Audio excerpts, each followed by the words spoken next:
मेरे प्रिय कैडेट्स, आप सभी को मेरा नमस्कार। पिछले वीडियो में हमने व्याकरण के अंतर्गत क्रिया विशेषण का विस्तृत अध्ययन कर रहे हैं।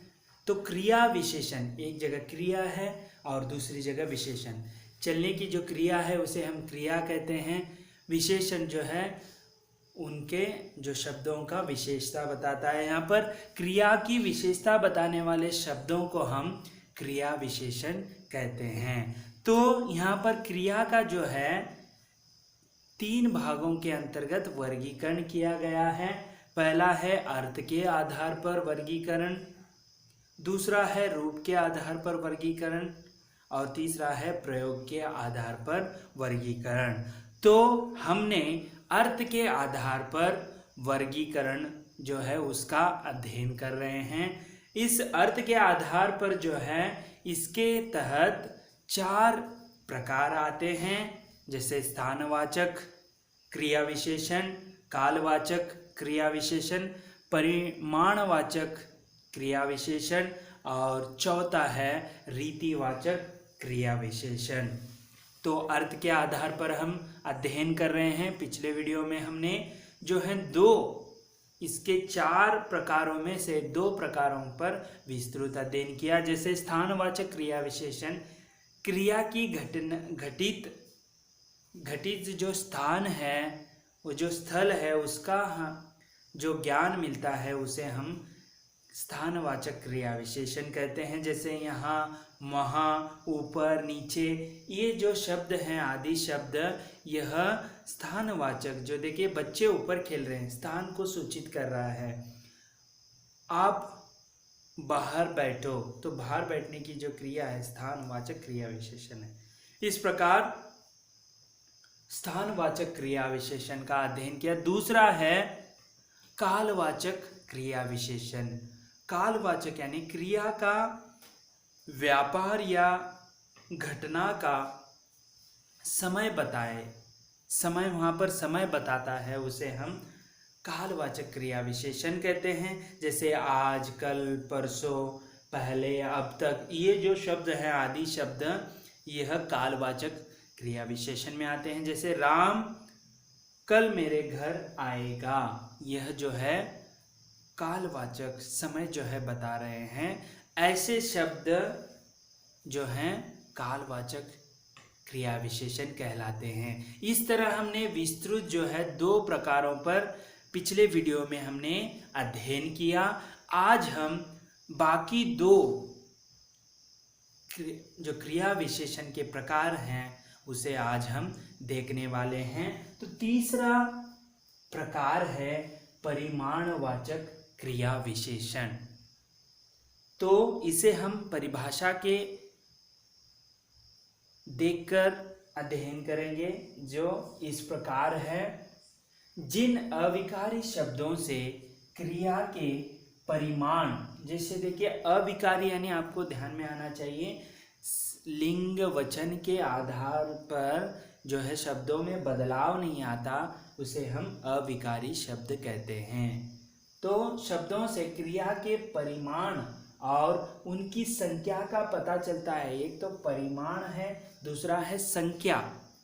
संख्या का पता चलता है, उसे परिमाणवाचक क्रिया विशेषण कहते हैं। परिमाणवाचक जो है संख्या का यहाँ पर बोध मिलता है, जो क्रिया विशेषण है।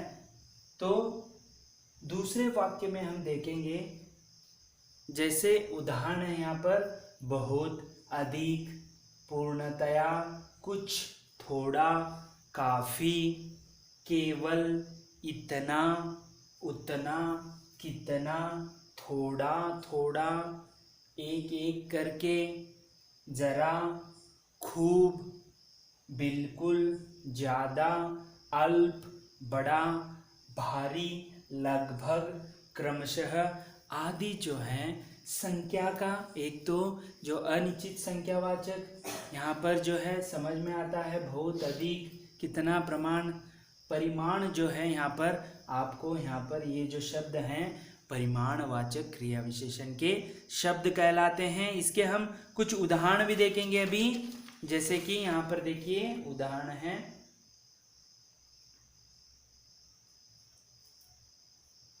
देखिए पहला उदाहरण है अधिक पढ़ो।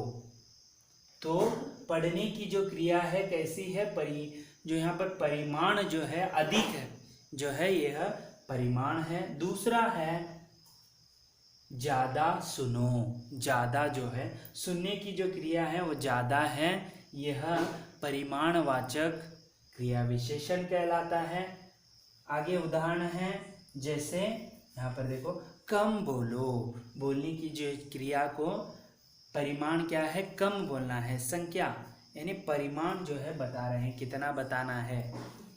उसी प्रकार अगला उदाहरण है अधिक पियो। पानी हो या नींबू शरबत हो, अधिक पियो। ऐसे यहाँ पर अधिक जो है पीने की जो क्रिया है अधिक, परिमाण जो है उसका उसे यहाँ पर बता रहे हैं। वैसे और भी हैं, जैसे वह बिल्कुल थक गया है। बिल्कुल जो है वह परिमाणवाचक बनता है। तुम कम बोलो। तुम कम बोलो, कम बोलो का वहाँ पर कम जो है यह परिमाणवाचक क्रिया विशेषण बन जाता है। बंगाल में चावल अधिक खाया जाता है।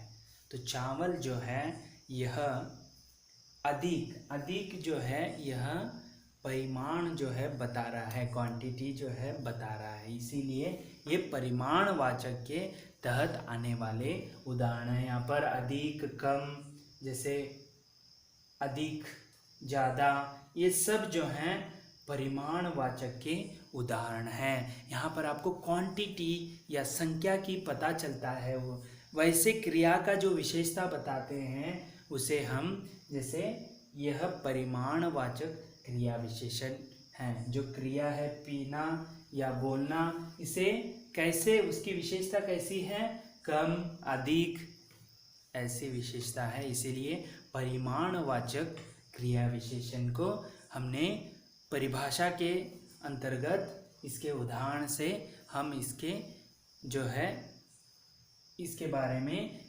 जान लिया। अब अगला प्रकार है रीतिवाचक क्रिया विशेषण। रीति रिवाज जो हैं, कहते हैं हम समाज में रीति रिवाज, रहन सहन, तो रीतिवाचक क्रिया विशेषण कैसे होता है उसे अब हम अध्ययन करेंगे। पहले इसकी परिभाषा देखेंगे जो इस प्रकार है। जिन अविकारी शब्द, जो संज्ञा, लिंग या वचन के अनुसार जो शब्द परिवर्तित नहीं होते उसे हम अविकारी कहते हैं। अविकारी शब्दों से क्रिया की रीति या विधि यानी एक चलने की जो विधि होती है, जैसे सैनिक स्कूल भी एक रीति या विधि से, जैसे यहाँ पर अनुशासन से रहना ये एक विधि है, का पता चलता है, उसे रीतिवाचक क्रिया विशेषण कहते हैं। तो रीतिवाचक यानी वही जो क्रिया की रीति या विधि का पता चले। दूसरे वाक्य में हम देखेंगे, नहीं यहाँ पर सीधा आपको जो है उदाहरण है, जैसे देखिए सचमुच, ठीक, अवश्य, कदाचित, ऐसे वैसे, सहसा, तेज, सच, झूठ। यहाँ पर जो गुण भी आपको देखने आ रहे हैं, तेज, सच, झूठ, धीरे, ध्यानपूर्वक, हंसते हुए, तेजी से, फटाफट आदि जो हैं यह रीतिवाचक, जो यहाँ पर रीति या विधि का पता चलता है। फटाफट जो है कैसे जो विधि चल रही है, फटाफट आदि जो हैं रीतिवाचक क्रिया विशेषण के उदाहरण हैं। हम वाक्यों के जरिए जो है इसका, उदाहरणों के जरिए हम इसको अधिक जानने की कोशिश करेंगे। जैसे उदाहरण है, अचानक काले बादल गिर आए।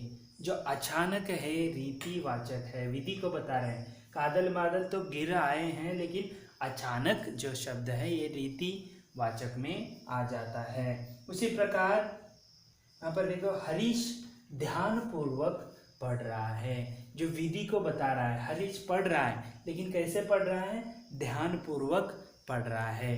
तो ये क्या हो गया, रीतिवाचक क्रिया विशेषण। क्रिया का जो विशेषता है ध्यानपूर्वक, जो रीति के तहत आता है, तो ध्यानपूर्वक जो है रीति, जो विधि यहाँ पर बताने की कोशिश कर रहे हैं। अगला उदाहरण है, रमेश धीरे धीरे चलता है। जो रीति या विधि जो है, चलने की क्रिया जो है, चलता है, वो कैसे चलता है, धीरे धीरे चलता है। धीरे धीरे ये शब्द जो है रीतिवाचक क्रिया विशेषण का उदाहरण है। अगले कुछ उदाहरण देखेंगे, जैसे वह तेज भागता है। तेज जो है, भागने की क्रिया जो तेज है, तेज जो है विधि को बता रहा है, इसीलिए ये रीतिवाचक क्रिया विशेषण कहलाता है। उसी प्रकार कछुआ धीरे धीरे चलता है। कछुआ जो है, चलने की क्रिया जो है धीरे धीरे, यहाँ पर विधि को बता रहा है, इसीलिए धीरे धीरे जो है रीतिवाचक क्रिया विशेषण कहलाते हैं। और भी कुछ उदाहरण है, जैसे वह धीरे धीरे चलता है, राम ध्यान पूर्वक सुन रहा है, वह मधुर गाती है, वह भली भांति समझ गया, राम जोर से पढ़ता है। जो जोर से पढ़ना, ये सभी जो हैं विधि या रीति कहलाती है, इसे हम रीतिवाचक क्रिया विशेषण कहते हैं। तो आज हमने क्रिया विशेषण के अंतर्गत जो अर्थ के आधार पर वर्गीकरण किया गया है, 3 प्रकारों वर्गीकरण किया है, उसमें अर्थ के आधार पर हमने आज जो है पिछले वीडियो में और आज के वीडियो में हमने जो 4 प्रकार हैं, जैसे पहला कौन सा प्रकार था, कालवाचक स्थानवाचक, दूसरा था कालवाचक, तीसरा आज हमने परिमाणवाचक का परिभाषा के साथ विस्तृत अध्ययन किया।